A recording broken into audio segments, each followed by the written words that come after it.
Good morning student. Previous class में हमने सर्वनाम के बारे में पढ़ा था और इस क्लास में हम विशेषण के बारे में पढ़ेंगे।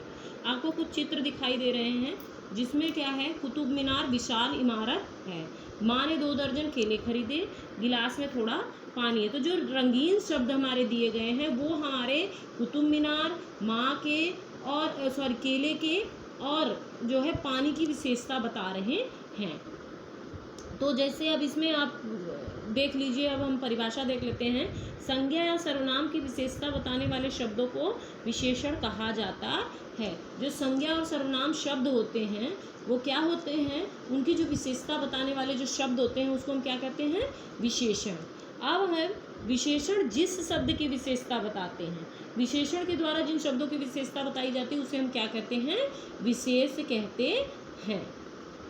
अब इसमें आपका नेक्स्ट पॉइंट आ जाता है विशेषण के प्रकार। विशेषण के 4 प्रकार होते हैं: गुणवाचक विशेषण, संख्यावाचक विशेषण, परिमाणवाचक विशेषण और सार्वनामिक विशेषण। तो पहले हम गुणवाचक विशेषण के बारे में पढ़ लेते हैं।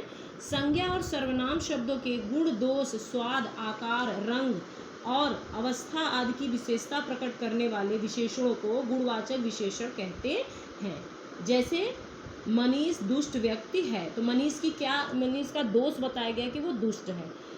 रेखा का चेहरा लंबा है, तो रेखा के चेहरे का आकार बताया गया है कि वो कैसा है, लंबा है। और उदाहरण इसमें कुछ दिए गए हैं कि गुण के बारे में कौन सा उदाहरण हो सकता है, दोष, रंग, आकार, स्थान के बारे में, वो आप ध्यान से पढ़ लीजिएगा। हमारा नेक्स्ट पॉइंट है संख्यावाचक विशेषण। जिन विशेषण शब्दों से किसी संज्ञा सर्वनाम की संख्या का बोध होता है उसे हम संख्यावाचक विशेषण कहते हैं। संज्ञा और सर्वनाम की जहाँ पे संख्या के द्वारा विशेषता बताई जाती है उसे हम संख्यावाचक विशेषण कहते हैं। इसके 2 प्रकार होते हैं, निश्चित संख्यावाचक विशेषण और अनिश्चित संख्यावाचक विशेषण। तो सबसे पहले हम निश्चित संख्यावाचक विशेषण को देखते हैं। जो विशेषण शब्द किसी निश्चित संख्या को प्रकट करे वे निश्चित संख्यावाचक विशेषण कहलाते हैं। जैसे 2, 5, दर्जन आदि, ठीक है, जिसमें हमें पर्टिकुलर नंबर का पता चले कि जो है, जैसे 2 लड़के जा रहे हैं, 5 किलो आलू लेना है, तो ये क्या है, निश्चित संख्या है। अनिश्चित का है जिन विशेषण शब्दों से किसी निश्चित संख्या का पता नहीं चलता उसे अनिश्चित संख्यावाचक विशेषण कहते हैं। जैसे कुछ लोग खड़े होकर बातें कर रहे हैं, वहाँ पे कुछ लोग में 10 लोग भी हो सकते हैं, 5 लोग भी हो सकते हैं, कितने भी, वो नंबर नहीं पता है हमें, तो वो क्या हो जाएगा, अनिश्चित है। मतलब अनिश्चितता का वहाँ अभाव है कि वहाँ पे ये नहीं पता है कि क्या कितने लोग खड़े हैं।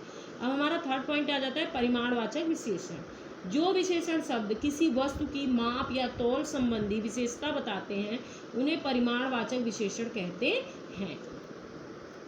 अब जो है इसके भी 2 प्रकार हैं, निश्चित परिमाणवाचक और अनिश्चित परिमाणवाचक। जो विशेषण शब्द वस्तु के निश्चित परिमाण का बोध कराते हैं उन्हें निश्चित परिमाणवाचक विशेषण कहते हैं। जैसे 2 मीटर, आधा लीटर, जिसमें हमें मतलब जैसे ऊपर थी संख्या का बोध होता था, यहाँ पे क्या है, हमें एक माप तौल का बोध होता है, निश्चित माप तौल का, तो उसे हम निश्चित परिमाणवाचक कहते हैं। अनिश्चित है जिन विशेषण शब्दों से निश्चित परिमाण का पता नहीं चलता उसे अनिश्चित परिमाणवाचक कहते हैं। जैसे कई, कुछ, सैकड़ों, हजारों आदि।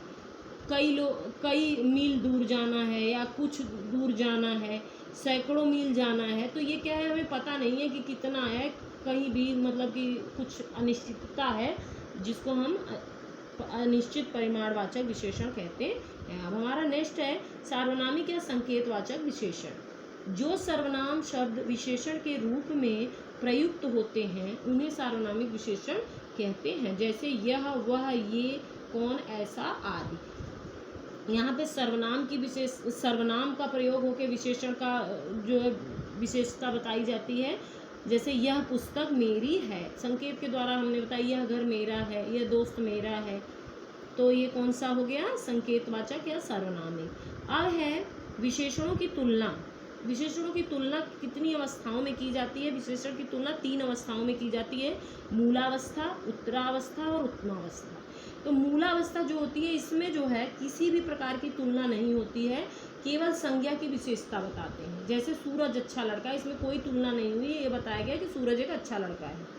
उत्तरावस्था में इनमें 2 वस्तुओं या 2 व्यक्तियों में तुलना की जाती है जैसे है मोहन शेखर से अधिक समझदार है। दो लोगों में तुलना की गई, मोहन और शेखर में। तो जहाँ पे दो वस्तुएं, दो व्यक्तियों की तुलना की जाती है, वहाँ कौन सी अवस्था होती है? उत्तरावस्था। उत्तमावस्था होती है, इसमें दो या दो से अधिक व्यक्तियों की या वस्तुओं की तुलना करके उनमें से ये बताया जाता है कि उसमें से कौन सा ज़्यादा अच्छा है या कौन सा ज़्यादा बुरा है।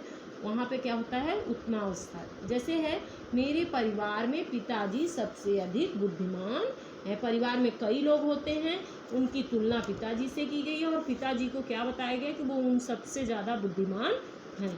अवस्थाओं के रूप हैं इसमें मूलावस्था, उत्तरावस्था, उत्तमावस्था। इसमें उदाहरण दिए गए हैं जैसे उच्च, उच्चतर और उच्चतम तो ये हमें बताया गया कि मतलब पहले वो केवल जो है विशेषता बताई गई है, फिर तुलना की गई है और फिर उसमें से सबसे अच्छा बताया गया। तो इस तरीके से उदाहरण दिया गया है, तो आप इसको अच्छे से पढ़ लीजिएगा। अब हमारा है नेक्स्ट पॉइंट, विशेषण शब्दों की रचना। संज्ञा, सर्वनाम, क्रिया तथा अव्यय शब्दों में उपसर्ग तथा प्रत्यय जोड़कर विशेषण शब्दों की रचना की जाती है। इसमें क्या है कि आपका उपसर्ग और प्रत्यय जोड़ करके हम शब्दों की रचना करते हैं। तो जैसे संज्ञा में इतिहास है तो ऐतिहासिक हो जाएगा, आदर है आदरणीय हो जाएगा। अब सर्वनाम है जो, जैसा, यह, ऐसा, मैं, मेरा।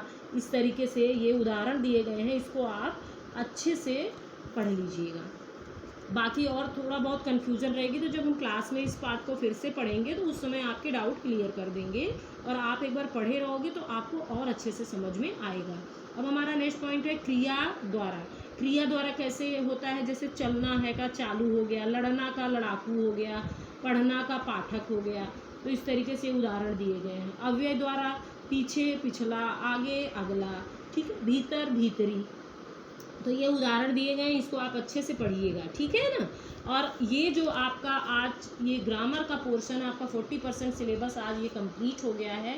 तो आप अपने सिलेबस को अच्छे से पढ़ लीजिएगा और उम्मीद करती हूँ कि आप अपने नोटबुक में काम अपना कंप्लीट कर लीजिएगा। आपके पास बुक है तो आप जो बुक की एक्सरसाइज है, जो भी बुक का मैं एक्सरसाइज आपको भेजती हूँ वो आप बुक में कर लीजिएगा और क्वेश्चन आंसर नोटबुक में करिएगा, ठीक है। और कोई प्रॉब्लम होगी तो जब आप रीडिंग करेंगे तो आपको और अच्छे से समझ में आ जाएगा। बाकी कुछ रहेगा तो हम जब क्लास में डिस्कस करेंगे तब क्लियर हो जाएगा।